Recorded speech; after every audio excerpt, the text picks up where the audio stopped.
The maintenance center gives the Marine Corps the most responsive capability to the fleet of anything that we have. It's also the center, the actual core of the regeneration and reconstitution requirements for the Marine Corps. That's how we get ready to fight after a major fight. Theory of constraints gave us an opportunity, a structure, if you will, to maximize the potential of the employees.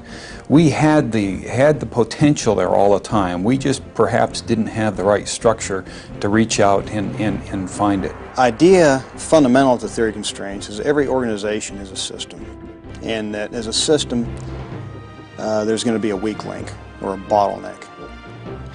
And theory of constraints walks you through the process of finding your constraint, getting the most out of it, subordinating everything else in your organization to that constraint, elevating that constraint, say getting more of whatever that bottleneck is, and then finally going back to square one and finding your new constraint.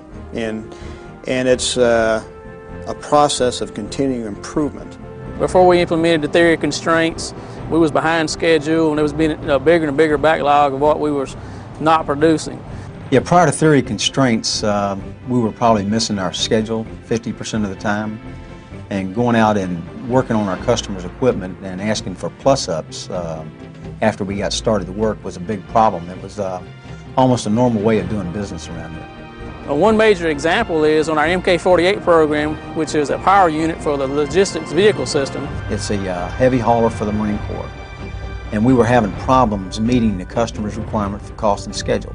We were actually only producing 5 MK-48s per month when we had a requirement to produce 10 per month. We had cost overruns on just about every vehicle we produced. Our customer was basically dissatisfied with our performance. Once the workforce had embraced this theory of constraints, our performance went from not acceptable to be that close to something that's just outstanding. The workforce has taken this just to a new level we've never seen before. Well, since the implementation of theory of constraints, we have not had to go out and ask our customers for any additional money other than what we asked for originally. We implemented the theory of constraints on the MK-48 line, and we went from producing 5 vehicles per month to a high as many as 23 in 1 month. And we actually got ahead of schedule. So far ahead of schedule that our customer gave us 30 additional vehicles to work last year. And we've been able to meet their schedule 100% of the time. Or in a lot of cases, we've completed their vehicles early. Since we've implemented this theory of constraints, since the workforce has embraced it so wholeheartedly, the results have proven to be just absolutely spectacular. The theory of constraints has improved my work, made it a lot smoother, and we're able to produce a lot more.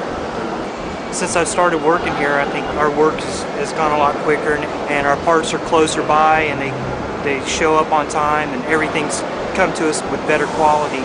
To all of those employees that are so dedicated, it has been on their back that this success has been carried.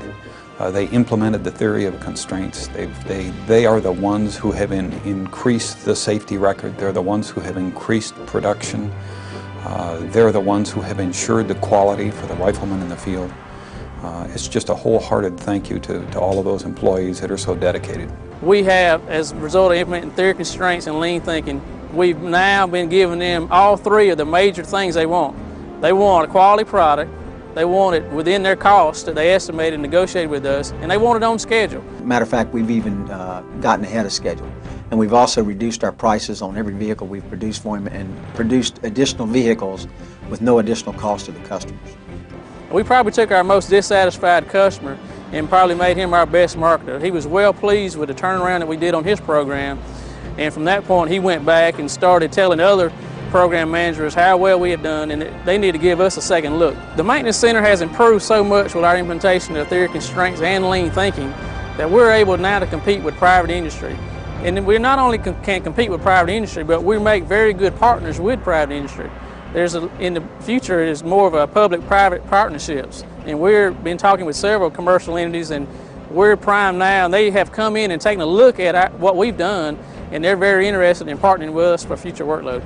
The maintenance centers have combined ISO 9000 registration with lean manufacturing, with theory constraints, critical chain project management, with drum buffer rope.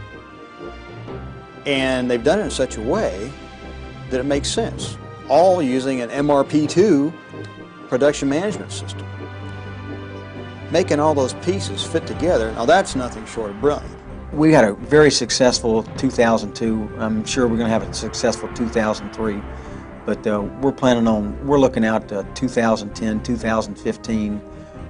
If we continue to do the things we're doing, the Marine Corps depots and the ones in DOD will be around for a long time. To the employees in the Maintenance Center who have carried the load of this success, I would give them a most hearty well done and a thank you.